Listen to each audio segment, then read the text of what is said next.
Hey, hey, hey, welcome back to the House of Trauma podcast. This is your favorite podcast host, Kiana Brienne. Now let's get into it. So as the year 2022 comes to an end, I want to run it back to the year of 2020 and talk about the pandemic that changed my life. So I know the COVID-19 coronavirus pandemic changed everybody's lives, some for the better, some for the worse. Things were up and down, but the year of 2020 was very emotional for me, but it was life-changing in some of the best ways. And I can honestly say, and I truly feel that had the pandemic never came about, had the world not shut down, I wouldn't be where I am now. Like, it really forced me to sit down at a time where I felt like my life was moving 100 miles per hour. It really forced me to sit down and draw closer to God and decide what it was that I wanted in life and go for it and fight for it. And again, my life has been forever changed due to this. So at the end of 2019, I had just finished closing down one of the stores I worked at, Forever 21, where I was a store manager, and I had recently been promoted to store manager at another location. And so going into 2020, I was a store manager, I was working. And in March of 2020, we were actually in Texas celebrating my dad's birthday. Me and all my siblings, we were in Texas. We had like this crawfish boil to celebrate my dad's birthday, and it was a really good time. And I kept hearing like little things about the pandemic and about the spread of this virus and all these different things, but I don't watch the news. Like, to this day, I still don't watch the news, so I wasn't really privy to all the details on what was going on. And I remember the day before, or like the day we left Texas, they were starting to shut things down. And I was like, wow, this is kind of crazy. This is odd. But when I got back to Milwaukee, I went back to work the next day. Like, nothing was shut down, but halfway through my shift, actually, we're still like working. The mall was kind of empty, but it was also a weekday. So it was like, whatever. And then I seen on Twitter that the governor of Wisconsin was like shutting the malls down. And so I called the mall management office, and I'm like, hey, like, did you see this? And then I called my district manager, and I'm like, hey, did you see this? So we were ordered, to shut the store down and like to go home. And that's when it all began. So I remember I actually went to my mom's house, and when I went to my mom's house, my brother was there. No. Okay. Prior to me going to my mom's house, I went to, because everybody was like stealing toilet paper. I think I remember that. Like, what a fucking joke. Me, I always had toilet paper and hand sanitizer and gloves and mask in my house. So that wasn't something like that I felt necessary to get. I went to the store and got like 4 packs of 24 pack of bottled water. I went and got a first aid kit, and then, I went and got a box of bullets, but not just like a box of bullets. I should say a case of bullets, because it came with 10 boxes of bullets. And then with all this stuff in my trunk, I went to my mom's house, and my brother was there, and we were talking, and, like, I was telling my brother, like, wow, I really don't, this all sounds cool and everything, like having off of work, but I really would rather go back to work and get back to this money. You feel me? And so I hope that the country's greed like has them open everything back up. And my brother is just like, are you for real right now? He like, this ain't got nothing to do with the money. This is something bigger than this. Like, it's what you don't understand. And so when he was first saying it, I'm just like, well, I don't know what you mean. Or I don't get quite where you going with this. I'm just saying shit's about to get crazy, and I can feel it in my spirit, and I'm really just hoping that it doesn't and everything goes back to normal. Right. But I'm not here to talk conspiracies. We can talk conspiracies on another day, because trust and believe, I can talk conspiracies for years. But the point I'm trying to make is basically I was hoping that this was just over quick, and it was not. So like the first week was fine. My job was paying all the full-time employees, for the days we were off. So I'm just sitting at home chilling. My sister, my niece and nephew, the twins, they were at my house. We just chilling, we snacking, we watching TV. It was no big deal. Then I got a call or an email about a conference call that they wanted all store managers on. When I got on this call with the district manager and like the CEO of the company and all the store managers in my district, and they were letting us know that we would be furloughed. And at first I didn't fully understand what that was. So they went on to explain it. They sent some things to our email. So basically no one would be getting paid past that first week that they had us off. And we had to apply for unemployment benefits. I'm like, okay, well, unemployment ain't going to pay me what I was making, but I guess some money's better than no money. And I had a decent amount of savings, even though I did not want to touch my savings, because at this point in time, I had already planned on moving to Dallas, mind you. I just had not shared this with anybody, besides my mom and like my siblings and my stepmom. But anyway, I ended up not qualifying for unemployment benefits. They told me why I didn't qualify, and basically they would not be paying me out. And I was devastated, and I really don't want to go into details on why I didn't qualify, but it was complete bullshit. They know it. I know it. Everybody knows it. But they told me they would not be paying me. And I was like in a world of devastation, because I'm just like, not only do I pay all my bills by myself, there are other people that depend on me. The twins depend on me. Like my mom depends on me. And to have other mouths that need feeding and bills that need paying, I'm just like, okay, well, what is it that I do now in this moment, knowing that I wouldn't be receiving any money and nobody knows how long that this is going to last? And I just remember like being completely like devastated. I just was crying. I just felt so terrible. I literally didn't know what to do, because at that point in my life, I had made so much money for so long. I had been so independent for so long. And I'm just like, I literally cannot imagine not getting this money, not paying these bills, and not being able to take care of my mom and the twins. Like, I felt hopeless, almost. Not almost, yeah. I felt hopeless. And after about 2 days of feeling hopeless, I was just like, yeah, this ain't even me. Like, I can't do this no more. And I'm a strong believer. And if something got you feeling down, like, feel those emotions, feel every emotion intensely in the way that you need to feel these emotions, but don't wallow in your misery for too long. Get up, stand up, and like figure it out. So after 2 days, I was like, okay, it's enough of the pity party. I don't even do pity parties. And so on this particular day, the third day, my mom and my Irish twin were at my house, and I was telling my mom what happened and stuff. Now she's upset because what's going on?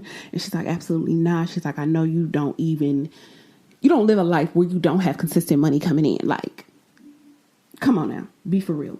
And so, I was telling them, what happened with unemployment and, how I was just kind of feeling hopeless. And I was like, listen, I got this amount of money in my savings account, and I got a crazy idea. Mama looking at me like, a crazy idea? What idea? And I'm like, I think that I should just take all the money I have, because in addition to the money I had in my savings account, I still had money in my checking account from my checks that I was getting paid from work. And I was like, I got one more check coming. I didn't already put in, I had exactly like 40 hours of PTO. I put that 40 hours of PTO in plus the week that they paid us. And I was like, so I got a whole nother check coming, and I got this amount already in my checking account, and I got this amount in my savings account.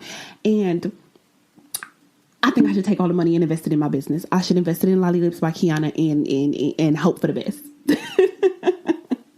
And my mom immediately was like, no, we are not doing that. She like completely disagreed. She basically wanted me to save my money so I could pay my bills. She's like, we don't know how long this is going to last. And do you think it's smart to take all your money and invest it in something and hope for the best? Like, she did not think that was a smart idea at all. And I'm not mad at her for it. But my sister, on the other hand, she was like, when my mom, she got up to go outside, and I think she took a phone call or something, whatever. She got up and she left the room basically. And so my sister, she came and sat next to me on the couch and she was like, I think you should do it. I think you should go for it. She's like, if you believe in your business and you think this gonna work, she was like, take your money and do whatever it is you gonna do. Like, shit, if it don't work, it don't work. She was like, but you'll never know basically until you do it. So I'm like, okay, cool. You know, I had this support system and I debated on it for a while and I just kept thinking because I had already been working on this business venture for a while. And I'm like, no, I think this is something that really can work. And I think now's the time to do it. I was like, or to the contrary, I can sit here and continue to pay my bills until all my money is gone. It's one or the other. And so this would have been the biggest risk I had ever taken in my life. And let me tell you just how much God works. The very next day, and I talked about this in the episode, The Perfect Christian. I think it was episode 3 or 4. Anyways, if you haven't listened to The Perfect Christian, you are missing out. Okay. It is one of the highest rated episodes on the House of Trauma podcast, and you need to go listen if you have not already. So in The Perfect Christian, I talked about a sermon that I heard from Pastor Sarah Jakes Roberts. Now, granted, I seen a clip of it on Facebook, and it was maybe like a minute and a half tops, no more than 2 minutes. And I was like, who is this woman? She speaks with such power and such grace. I went on YouTube so I can watch the full video. I literally just went from Facebook to YouTube to watch it, and it's titled Still the One. That's the sermon on YouTube, Still the One, on Pastor Sarah Jakes Roberts. And it just spoke to my soul in a way that nothing had ever spoken to my soul before. And it made me want to know God more, to be closer to God, to be in covenant with God. And I began to binge watch her sermons, and I began to read my Bible again and pray. And I knew the only way that I could get more from my life is if I knew God more. So as my relationship with God began to flourish, and I mean, the amazing thing about God is as soon as you come back to God and you tell him you want to get to know him, he welcomes you with open arms. So instantly my relationship with God began to grow, and I could just feel myself changing from the inside out. And with the strength of God and the blessing of my sister, right?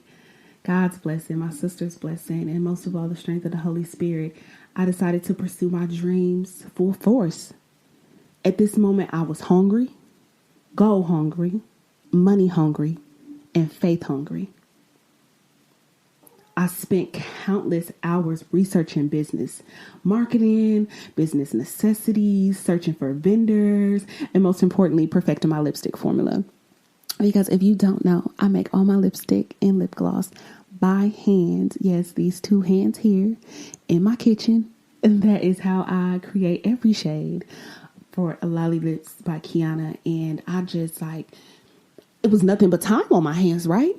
I looked up other people who potentially created lipstick from hand and how, they did it and how they marketed. I looked at brands like Fenty Beauty, Beauty Bakery, The Lip Bar, and how, they started in different marketing techniques and things they would do.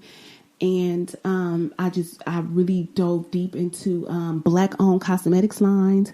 I've come across so many Black-owned cosmetics lines and lipstick lines, and I have several shades of red from different companies.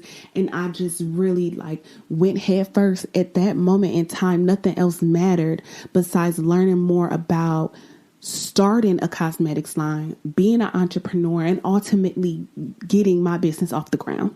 And this began in March of 2020.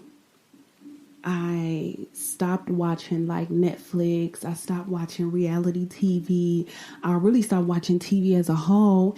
And if I wasn't like researching different things for business, I was listening to motivational speakers like Steve Harvey for one. And I mean, like Steve Harvey. Yes, Steve Harvey. Like I love Steve Harvey so much. If you want some inspiration, Steve Harvey gonna give it to you. And he gonna mention God. He's gonna do that. And Wes Brown. I really like Wes Brown. I started listening to Rich Dad, Poor Dad. Literally every day, several times a day, I would just like binge watch different sermons from Pastor Sarah Jakes Roberts. And then that's when I was introduced to her husband, Pastor Torrey. I love Pastor Torrey Roberts. I will watch things from him. I will watch things from Bishop T.D. Jakes. I know I spoke about Admiral Raven, and I'm trying to think of, I can't remember the name of the YouTube video, but if you search in Admiral Raven on YouTube, you'll find his motivational speech that he gave to the, I believe it was the Navy SEALs. It was just like,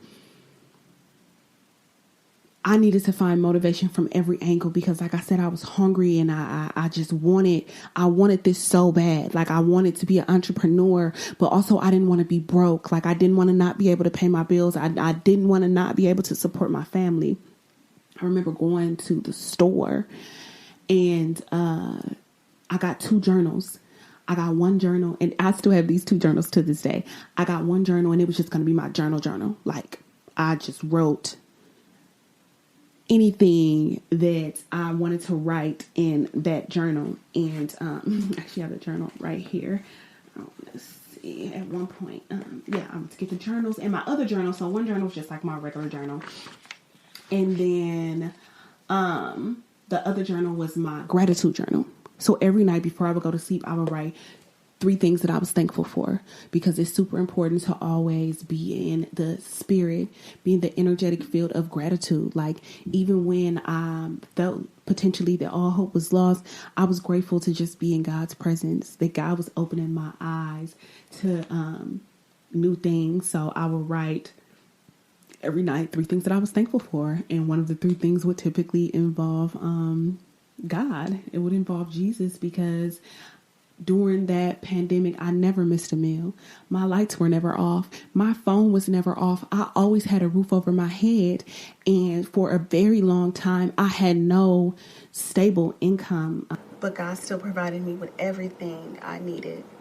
As I'm getting all this new inspiration and I'm wanting to change my life, I remember also wanting to just be healthy overall, mentally and physically. And I remember, and my sister, she laughed when I said this. And I was like, I'm not about to sit here and get fat like everybody else. And she's like, what? I'm like, no, that's exactly what's going to happen. People are already talking about how they put on pounds. And we don't know how long this going to last. And everybody's just happy to be home. So they laying down and they watching TV and they eating. And I'm not with it. So thus begun my fitness journey. I jump-started my fitness journey because I decided I didn't want to hate the way I looked anymore. And I didn't realize how much I hated it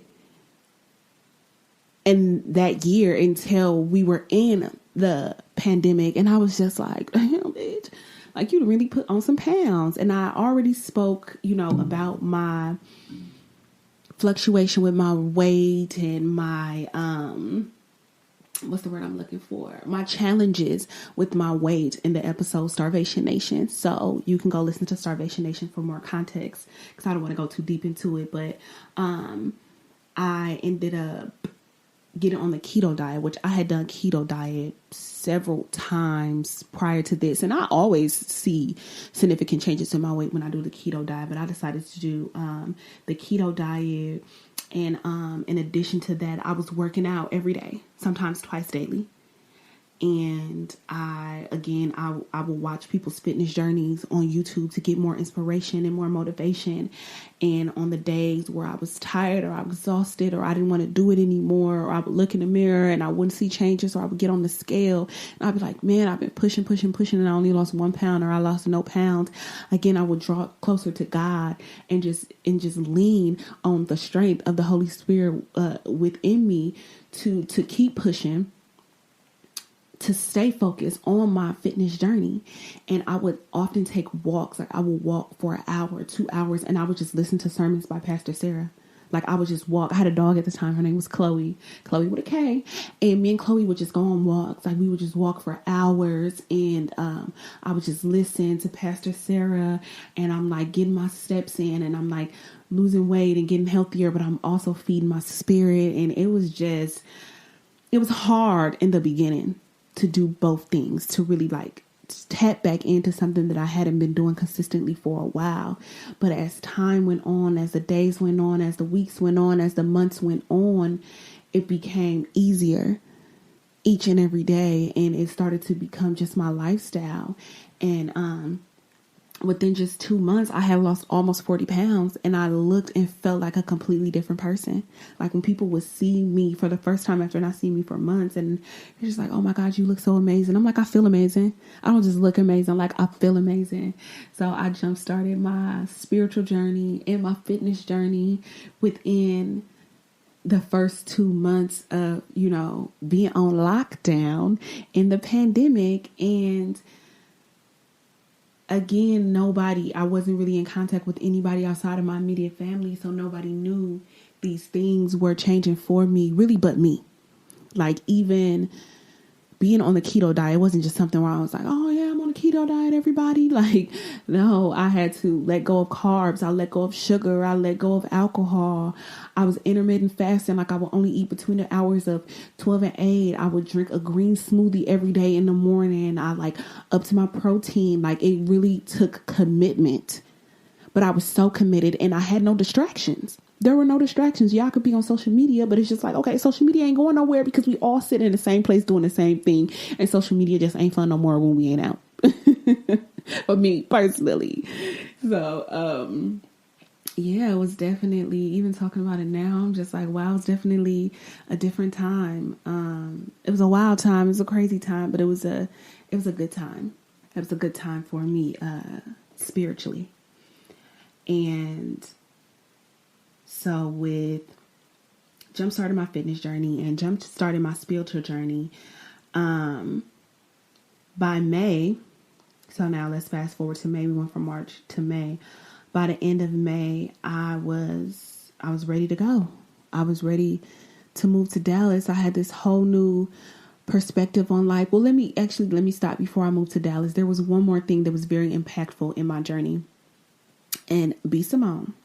She gets a lot of slack for her Manifest Your Destiny book because there were some workbook pages that were allegedly stolen. It looked like something you could just get offline. Yeah, she was wrong. I just didn't think it was that big of a deal. But being able to read her Manifest Your Destiny journal, book, whatever, and just seeing how she was down and out at one point and how she was able to change her life around by, number one, changing her mindset. Number two, drawing closer to God. And number three, believing truly that she can manifest the life she wants if she just stay focused and put in the hard work. And so, she had some of her like journal entries in there as well, which was a nice perspective to read what she was going through in that time. And again, nobody ever knows on the outside looking in what it really is that you're going through. We just see her making skits online and we think that everything is fine. And it took some hard work and some hard dedication and some blessings from God to get her where she was. So May 28th, I believe, or 25th. That was Memorial Day. So I think it was May 25th. I got in my car, my Honda Accord, and anything that couldn't fit in my Honda Accord couldn't come, baby. It couldn't come. And I drove, I think it was supposed to be like 16 hours. I drove like 15 hours from Milwaukee, Wisconsin to Arlington, Texas, to my stepmom's house where, I started my new life. Yeah. And I lived with my stepmom for about 2 weeks before I finally signed the lease for my apartment in Dallas. But something very pivotal, okay, critical, happened within the 2 weeks I stayed at my stepmom's house that was very crucial in my growth and development in 2020. This might sound a little crazy, but so I did shrooms with my brother and one of my friends at the time. We are no longer friends, but my friend at the time, and we did shrooms under a full moon, the first full moon in June of 2020. And now I've done shrooms before, and I'm not shy about saying it. It is my drug of choice. I know that sounds crazy. Anyways, we'll forget I said that. I've done shrooms before, but something changed for me that night. And if you've never done shrooms, you might not quite understand what it is that I'm saying, but bear with me.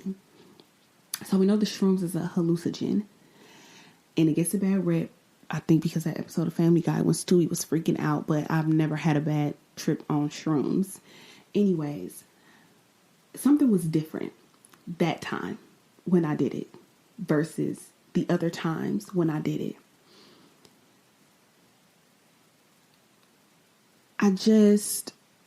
I seen the world differently while on the shrooms, and I seen it much differently when I came down from it. I mean, I felt a literal vibrational shift within myself, and I can't really explain, and I don't want to go into details on the things I seen, heard, and experienced while on my trip. But what I will say is I felt a connection with the earth, with the universe, and most importantly with God that night. And I feel forever connected with the universe in ways that I can't even explain. And I feel like it was another step in my spiritual journey that helped me along with my growth. And so we all know I had already started my spiritual journey prior to leaving Wisconsin. But after that, I got closer to God.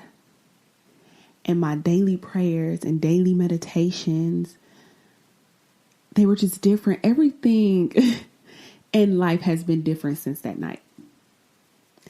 And I guess I won't just keep saying it's been different, but I need you to understand just how different it was after that night. And it was so wild. It was such a crazy experience. Like, I don't even know how to how to continue to explain it, but yeah, it was definitely different.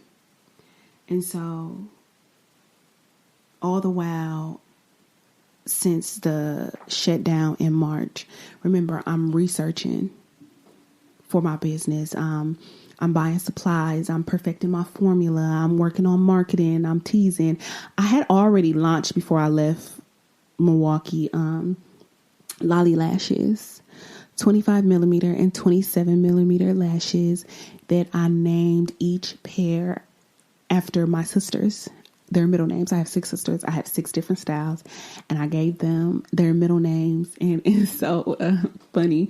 And people are always like, you don't have lashes that are like shorter than 25 millimeters. No, I don't. I only sell lashes for bad bitches. So go to Walgreens if you want some basic lashes. But yeah, basically, I'm buying supplies. I'm teasing the, first it was Lolly lashes, then it was Lolly lip gloss, and then bam, Lolly lipstick was launched July 9th in 2020. I made my own website. I did my own marketing. I got tubes and put on my own labels. I had like a whole week of like pre-orders. I launched with 6 original shades. Petty, shade 1. Then we had Bestie, Meatball Power, Golden 22, Retrograde, and Temptation. Those were the 6 shades that I launched, and I just couldn't believe once I finally launched in July of 2020, the amount of love and support I received. And just beyond that, I was so proud of me. Because when I first decided that this was something that I wanted to do, it was something that people around me had never seen or heard of. Oh, you're going to start a lipstick line. Oh, and you're going to make it yourself. Yep. Good luck with that. It was almost like nobody ever thought it would happen. And I'm the queen of lipstick. I love lipsticks of all shades. Typically, the brighter, the better. I really love red lipstick more than anything. And so it was very much so my greatest accomplishment. And I've accomplished so much even since then. But to me personally, I still feel as though launching my lipstick line in the middle of a global pandemic, after not getting any money from unemployment, not getting paid for my job, moving halfway across the country. And I did all of this in just a few months. And then boom, at the end of it all, I launched my lipstick line. So freaking exciting, even just still to think about. lollylipsbykiana.com. Check it out. But that wasn't the end of my success in 2020. So, I remember I don't even know how I ended up. I had just kind of put in my information online for school for aesthetics, just to get more information to this beauty school for aesthetics. And really, I just wanted to do lashes. I love lashes. I love getting my lashes done. So I just wanted to do lashes. And I remember maybe in like 2018, my best friend, she went to school for aesthetics. And when she first was saying it, I didn't really know what she was going to school for. And then I remember her telling me like, after she graduated, she finished all her hours, she graduated, but she never took her state boards. And she was like, I think this will actually be something like more for you. She like, it definitely seems like something you would like. And I remember looking into it back pre-pandemic when I still lived in Milwaukee, but all the schools there wanted you to kind of go like full time. And I was like, oh my goodness, I have to pay all this money out of pocket and I got to go full time, and I got a full time job, and my job just wasn't having that. Like you not getting time off to do this when you're a manager. We need you here. We need you present. What a joke. But, coming to Dallas and having nothing but time, I end up going to, Oval Beauty School for aesthetics. And it was fun. It was challenging. I went in there to do lashes, and it turns out that I'm the queen of facials. Like, can you believe this? And I just enjoyed it. I enjoyed the facials. I enjoyed the waxing. I enjoyed the lashes. They taught us sugaring. I learned that there's different types of facials. Like we did back shows, we did vajacials. Like it was just a whole experience. And in the midst of it, I went into the program like, I'm just going to do my hours, get it over with, and graduate and go on about my life. And who knew that I would meet a friend for life? Like, in the midst of a pandemic at a school where I had no intentions on even speaking to anybody in class. And now I have a literal friend, and we've been friends for the past 2 years. And she is literally one of the most amazing people that I have ever met in my life. And we lean on each other. We lean on each other business-wise because we're both estheticians. We're both licensed estheticians. Okay, be clear. We're both licensed estheticians. We lean on each other when it comes to different things involving skincare. We lean on each other when it comes to different things involving business, because outside of us both being estheticians, we both have our own businesses. She sells waist beads, crystals, bracelets, everythingenvy.com. Check it out. We lean on each other for business advice. We lean on each other for spiritual advice. We're I don't want to really say religious, but anything involving God. We talk about the Bible. We talk about crazy things. It's just literally the kind of relationship that you want out of your friend, where we can talk about any and everything and support each other and tell each other when we're wrong. And I'm grateful because had I not moved to Dallas, had I not gone to that school, we would have potentially never crossed each other's path. And I think that it's super important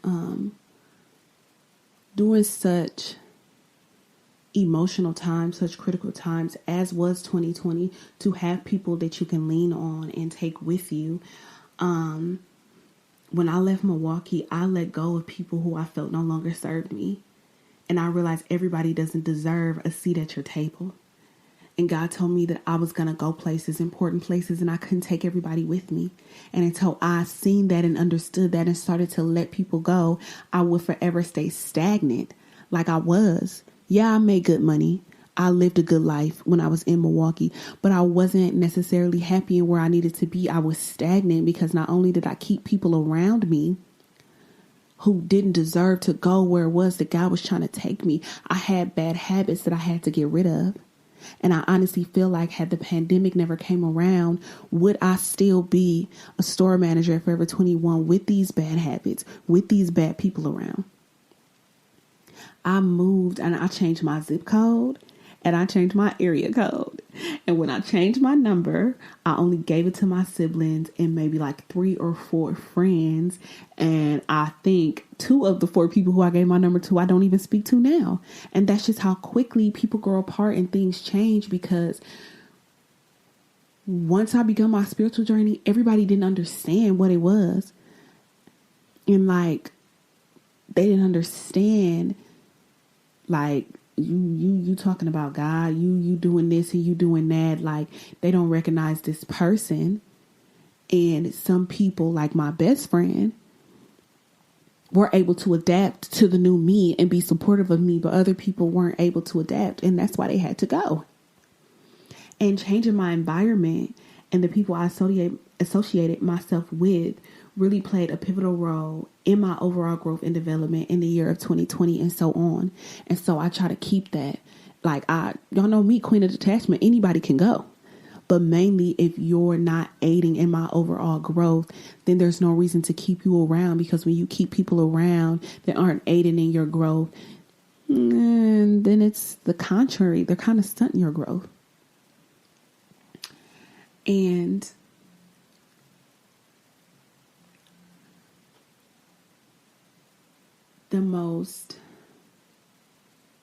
the wildest,